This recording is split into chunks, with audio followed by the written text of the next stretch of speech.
Welcome to SVG-TV News for Monday, December 29th. I'm Jimmy Prince with the details. Chief Executive Officer of the Tourism Authority, Glen Beache, has issued a stern warning for hoteliers here to get certified and registered.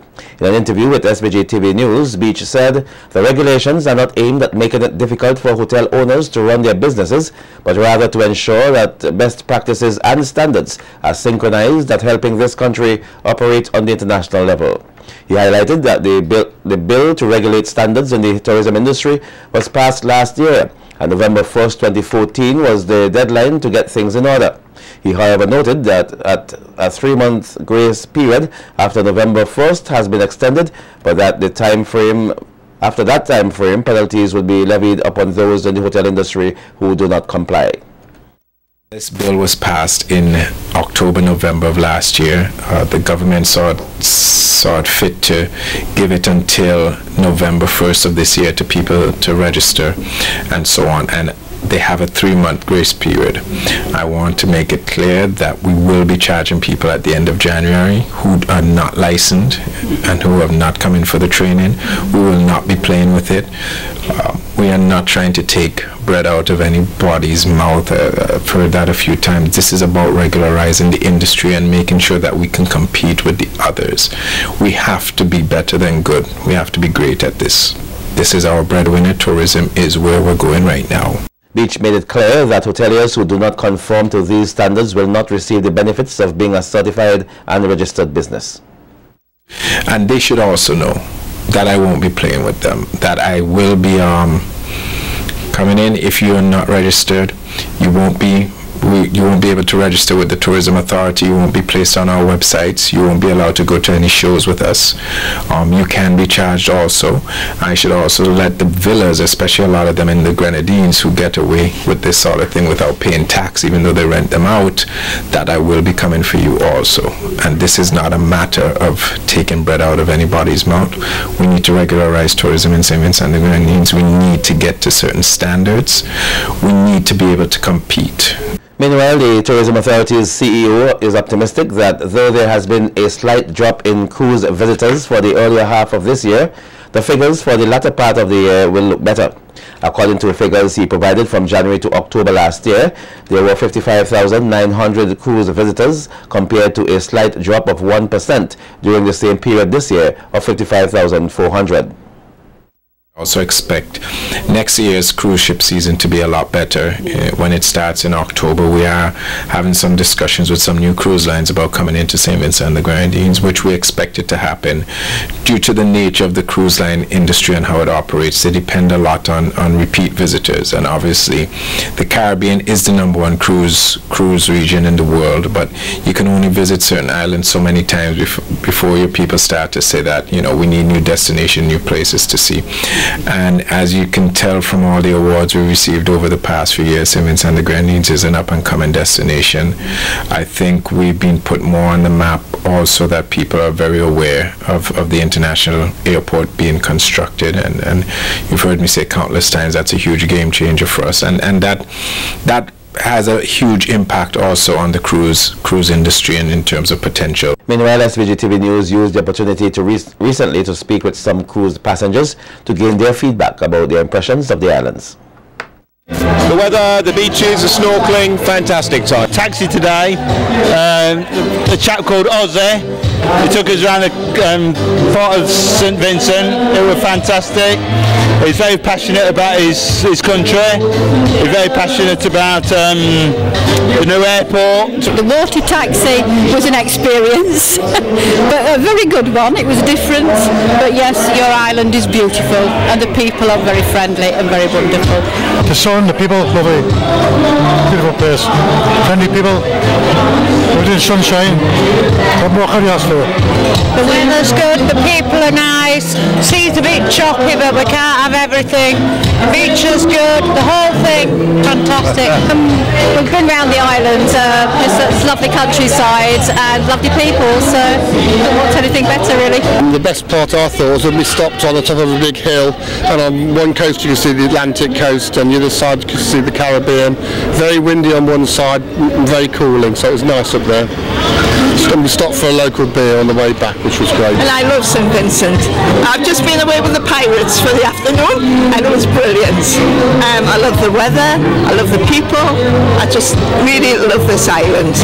We went all around the mountains and we saw the new airport being built, so we saw quite a lot, I think, and I really liked all the houses and all the different colours and stuff like that. It was really good. We was out snorkeling, so we saw your coast, which is absolutely beautiful.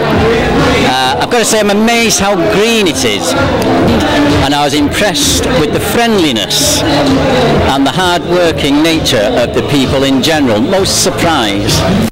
In other news, a number of Vincentians, including government officials and opposition leader Annan Eustace, last Wednesday attended a National Remembrance Church service for those who perished during the passage of the December 24, 2013 trough system.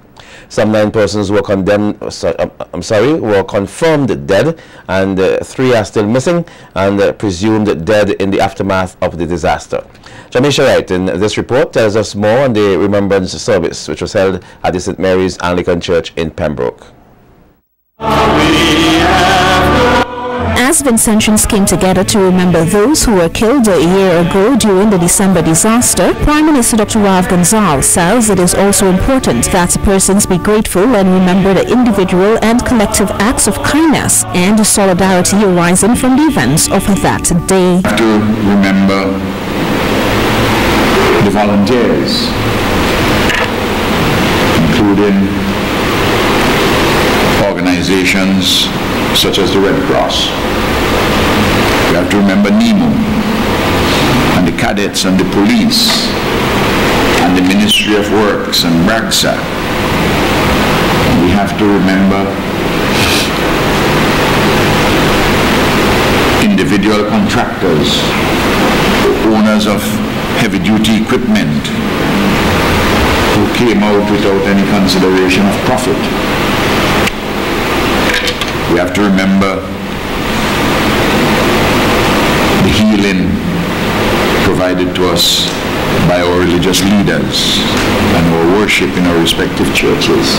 Minister of National Reconciliation Maxwell Charles listed the names of the deceased and missing and observed a moment of silence in their honor, while opposition leader Annan Eustace delivered the first reading of the scripture. In delivering the sermon, Pastor George Frederick challenged Vincentians to prioritize their lives, as no one is guaranteed tomorrow and what it will look like. Now don't let those be just words, mouth open and story jump out. Take stock of your life. What will pass? What will remain? What is my response to them? These are the imperatives. So he says no one knows about the day or the hour, not even the angels in heaven, nor the Son, but my Father only. Be on guard. Be alert. You do not know when that time will come. Then he brings in the parable. He says it is like a man going away. He leaves his house and puts his servant in charge, each one of them an assigned task, and tells the one at the door, keep watch. Keep watch. Therefore, keep watch, because you do not know when the owner of the house will come back. Listen, brothers and sisters, at the end of the day, we are all here. We have a task to perform. We have a job to do. Do me a favor. Pull up your bootstraps. Let's get to work. The service ended with a candlelight march from outside the church down to Marty's gas station. The candles were then planted in an area adjacent to the gas station. Reporting for SVG-TV News, I am Jamisha Wright. A Coast Guard officer is advising the public to exercise caution at all times when using the beaches here. The advice comes from leading seaman with the SVG Coast Guard Service, Damian Franklyn, on the heels of the Christmas Day drowning of an elderly woman in Beache. Although we have so many beautiful beaches in our country that we all use for recreational purposes, we have to be aware that drowning can happen anytime and anywhere, even in these beautiful beaches. So one of the things we advise people to do is avoid alcohol consumption and filling our bellies colloquially and going swimming and not practicing safety, especially during this holiday time. We take everything for granted sometimes because of we get carried away with the beautiful beaches. So we just want people out there to be safe and practice safety tips. Franklyn used the opportunity to provide tips for safety at sea, including wearing a life jacket. Have some communication device, self-floating device like an approved life jacket, lights, because sometimes we go out in the daytime and we figure we'll be back before sunset, but you could have engine problems, you could have all sort of problems that end up in the nighttime. So we need lights, one of the most important things too we should keep on board, and dry food that could last for a period of time. Still ahead, for the 4th year running, Stubbs captures Best 9 Mornings community. More stories on the local scene when we come back. Stay with us.